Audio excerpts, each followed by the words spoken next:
He says, "Are you awake?" And he says, "Yes." Another time passes. And this time he says, "You know what? I'm not going to say anything." He gets up, he makes wudu, and he starts praying. He prays all the way till Fajr, and I'm watching him and nodding off. And he nudged me and he said, "It's time for Fajr." And he said, "I know, I've been awake the whole night." And he said he got so upset that his private worship was exposed.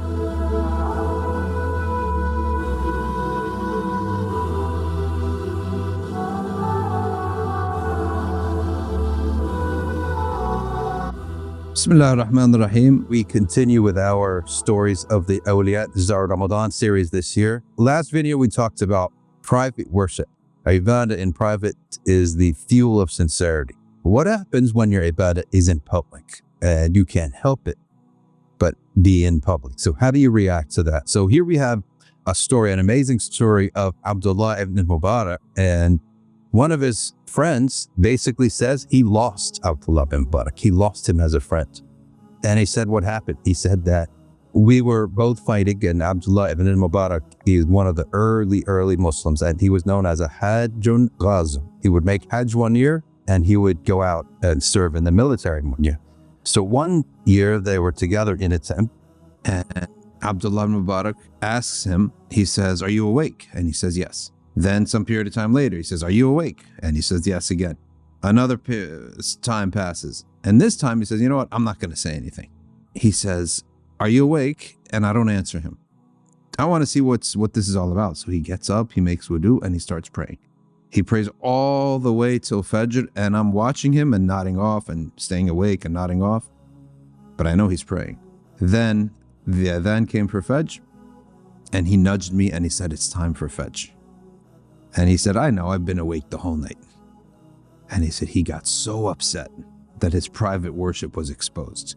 Right? He got so upset, and he said from then on, anytime he would see me, he'd look away. He'd turn away. I lost him as a friend. Abdullah ibn Mubarak is going to get upset again in this story. He says, "خرجنا في غزو بلاد الروم." في غزو بلاد الروم. خرجنا في غزو بلاد الروم. So in one of the battles against one of the Roman armies. So we're meeting the enemy, and usually before the battle starts, they have a type of warm-up, like an undercard of the battle, which is essentially that they'll send one guy out and we'll send one guy out. And this is supposed to get everyone going. So they sent one of their Romans out. A Muslim came out and was defeated, killed. Another Muslim came out, same guy, killed. Third one, killed.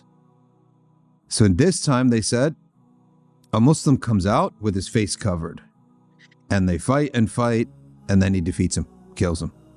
And they get so excited by it. When he comes back, he says everyone wants to know who he is, but his face was covered.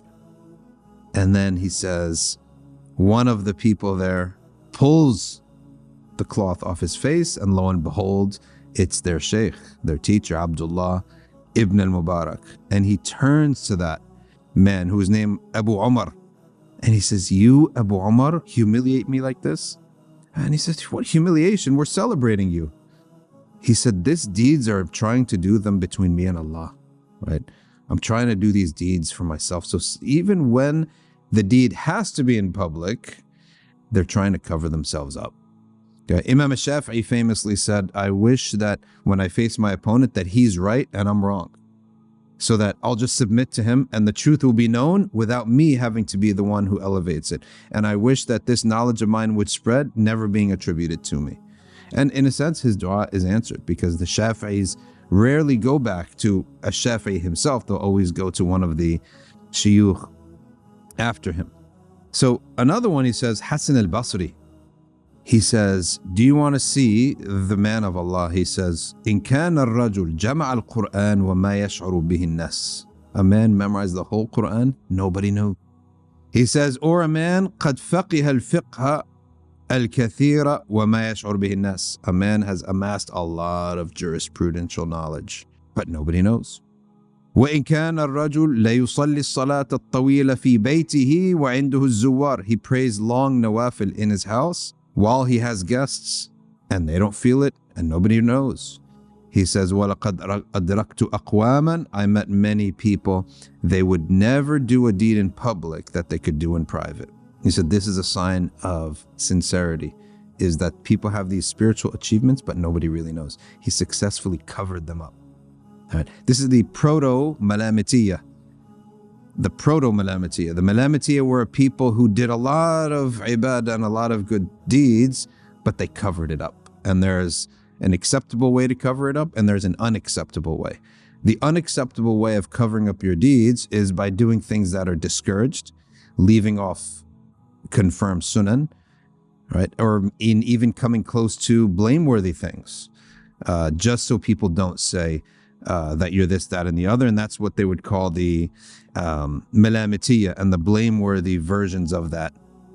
In our more modern times, some of them would sit at coffee shops and laugh out loud, right? Just to cover up so people think that they're blameworthy. So that's actually blameworthy.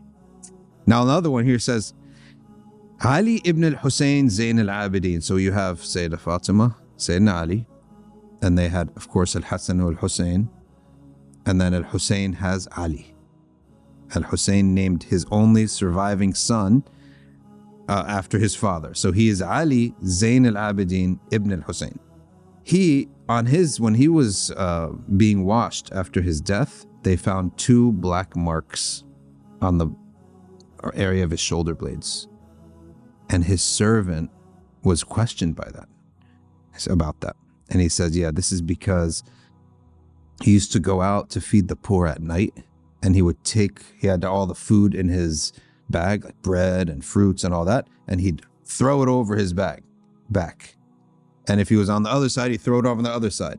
So day after day and year after year of doing that, he actually got welt marks, black marks on his back. So they said, why don't you carry it for him? And he said, I told him many times this. And he says, are you going to carry my sins on the day of judgment? You're going to carry my, or who's going to be asked about this, me or you?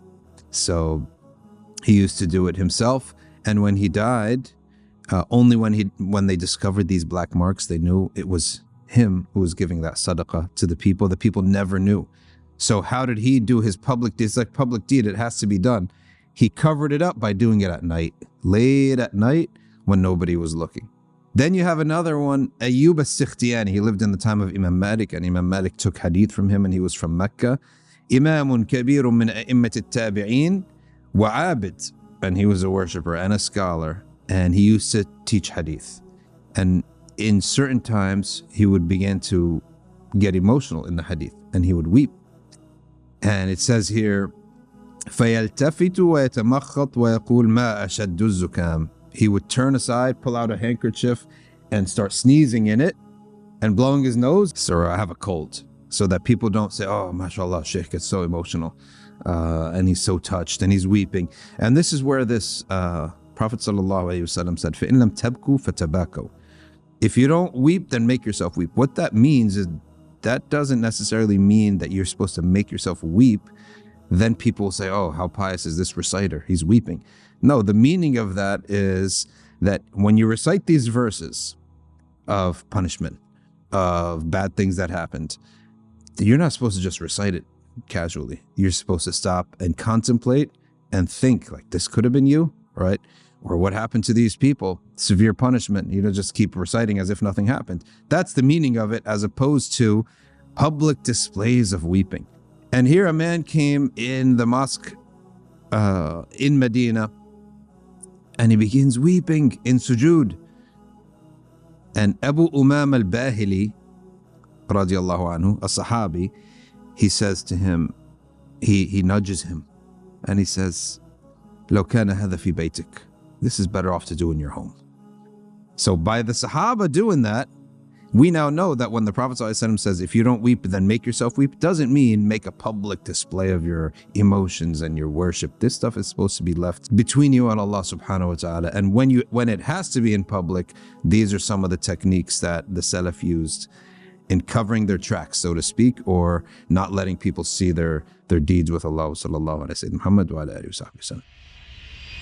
If you like these videos, you can catch more of them at Safina Society's YouTube channel, and you could study with us online at arcview.org.